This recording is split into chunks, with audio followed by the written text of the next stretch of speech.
Hi, my name is Ashley Reynolds, and I am your child's honors math teacher for this year.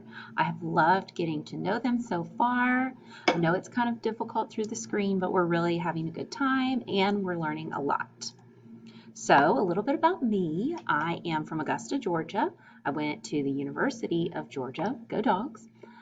This is my 15th year teaching. I taught in Georgia for 4 years, and then this is my 11th year at Community House. I have a Yorkie named Cooper, and he's so cute. My husband and I love to travel. We love to go out to dinner, and unfortunately, we can't do a lot of either of those lately, so that's sad. But we are so happy that football and baseball are back, so we do get some sports in. A little bit about our team stuff first, and then we'll go into math stuff. So this is our daily schedule. Your child starts with advisory first and second block, and then they have their lunch break. Then they have third and fourth block, and then an optional tutoring block from 3:45 to 4:15. ELA and science have tutoring Monday, Wednesday. Math and social studies are Tuesday, Thursday, and then electives are Monday, Thursday. If you notice, some of the times here are bolded. Those are the times that advisory, which goes right into first block, second block, third, and fourth start. We've seen a lot of students showing up late. So if you could be sure your student is ready to work at those times, maybe even signing on a few minutes early, that would be helpful. Some team supplies. We've noticed some people are missing an agenda. You can purchase one on payforschoolstuff.com from our PTO, and then you can pick it up here at school. They have certain times that they release them. And then because we are taking a lot of notes, it might be helpful if they had colored pens or pencils. I know that I do all my notes in color, so it might help them to have those to differentiate from things. Speaking of their agenda, you can purchase one. Students record their homework assignments and important announcements in each class in their agenda because if they don't have an agenda by the time they get to the end of the day, they definitely don't remember what's due. So it's very helpful, almost required. This should be your go-to for homework information because I know there's a lot in Canvas. There's a lot on every Canvas. So instead of having to go through those, you have it all in one place. They've written it down in their agenda. And if you check it with your child each night, you know what's due, they know what's due, and they also know they need to write it down because you're going to be checking with them. If your child is absent, if you could please email the teacher whose class they missed, but also email our attendance secretary, Juanita Anzola. There is a button on the Community House webpage in that gray toolbar in the middle where you can click that, but that only tells the office that your student was absent. So please also email the teacher. Students are marked absent for class if they miss more than half of the synchronous time or together time. And they're marked absent for the day if they miss 3 or more classes. So they're absent for more than half of the day. Makeup work is due within 5 days of a school absence. When students are out, they should check all the Canvas pages of the classes that they missed and email the teacher for any additional assignments that aren't on Canvas or announcements that were made.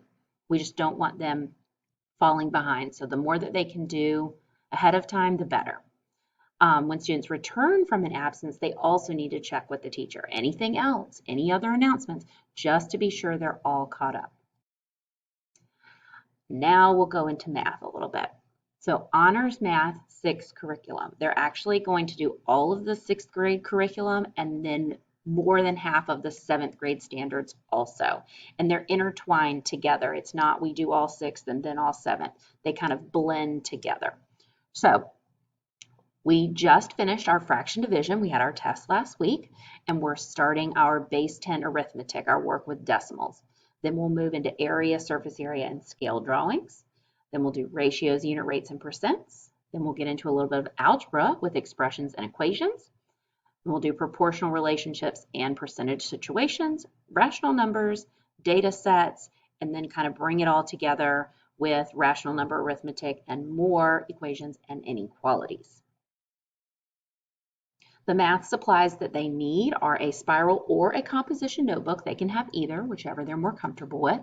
And then the things that they need in their pencil pouch are pencils, colored pens and pencils again for notes, a highlighter, and then when we return to the building, they'll need scissors and tape to be able to cut and tape activities that we do, tape things in their notebook. And then they also need a TI-30X IIS calculator. There's a little picture of it. They're about $10. You can get them at Walmart, Target, Amazon. So they do need their own personal calculator.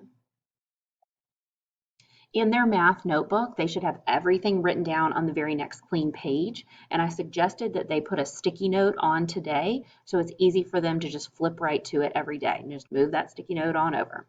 This is their go-to for studying because it's the only thing they have. We don't have a math book, so they are building their own math book. Everything should be labeled. So for example, what they did today was labeled Unit 1, Lesson 15 Notes, 914. So they should label every single thing so they know what it is. And then all problems should be labeled with a problem number and be neat and organized so it's easy for them to check when answer keys are posted. A typical class, we start with our synchronous time, our together time, with writing in their agenda, announcements, then we go into notes, do some examples together, have some discussion, and then we let them go for asynchronous time. They have a self-checking practice activity and a cool down that they have to do every day. The asynchronous time, we'll get into that in a second. There we go. Remote learning. So my classes open up about 5 minutes early so we can get everyone signed in so that the classes can start promptly at those times we talked about earlier on the schedule. Students must monitor their own learning and advocate for themselves by asking questions and reaching out for help. Just like if they were in the classroom, if they had trouble, they would ask a question. And I know it's a little more difficult over the computer, but they need to be reaching out if they need help. It's important that they're completing all of their assignments. We can't just skip to the end and do the ticket out. We need those activities to build our understanding, to do our exit ticket or our cool down. And then I stay on the Zoom call for the asynchronous time to answer any questions anybody has. And a pattern that we've noticed is the students who stay on during the asynchronous time and get their questions answered are doing better. They have better grades and they have less missing work. The students that just sign off and aren't here with us are struggling a little bit. So if they want to stay on, I'm here all block every day. Homework, math homework can be or is assigned most nights. They usually have to finish the one assignment in the cool down that we talked about earlier. Homework is due the very next day, unless noted otherwise, the very next day at 9:15 a.m. And then students need to show their work in their notebook. Math flex time tutoring is Tuesdays and Thursdays from 3:45 to 4:15. They need to come with specific questions. There's not a lesson plan. It's whatever they want to work on, then they can work on, they let me know and I'll pull up some questions and we'll do them. The Zoom link is in the live lessons button on my campus page. If you need to contact me, my email address is ashley.h.reynolds@cms.k12.nc.us. That's the best way to contact me. You can also become an observer on Canvas so you can follow your child and see what they are doing and see what's due. And if you need to contact any of your teachers, the directory page on the CHMS website has a little email link for all of the teachers. It has a little envelope next to our name and you just click that and you can send us an email. So if you have any questions, if you could please complete the Google form.